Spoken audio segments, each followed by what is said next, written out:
अस्सलाम वालेकुम, आप देख रहे हैं फखर न्यूज़ और मैं हूं सादिया बतूल। सबसे पहले शामिल करते हैं आज के अहम खबरें। रिपोर्ट मोहम्मद अली कुरैशी गोलाची के नज़दीक कहौरवाह शहर में असलहे के ज़ोर पर डकैती। गोलाची के नज़दीक वाक़या कहौरवाह शहर में मगरिब के वक्त दो मोटरसाइकिलों पर सवार 4 नामअलूम मुसल्लह डाकू राशिद खान की रेज़गी की दुकान पर पहुंचे और असलहे के ज़ोर पर दुकान से नकद रकम छीनकर फ़रार हो गए। मुतासरा दुकानदार राशिद खान के मुताबिक डाकुओं ने असलहा तान कर नकद रकम छीनी और 2 मोटरसाइकिलों पर फरार हो गए। वाक़े की इत्तला मिलते ही DSP गोलाची, SHO कहौरवाह और पुलिस नफरी मौका पर पहुंच गई।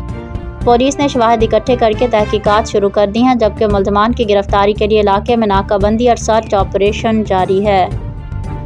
फिल वक्त के लिए इतना ही। मज़ीद खबरों की अपडेट के लिए जुड़े रहिए फखर न्यूज़ के साथ।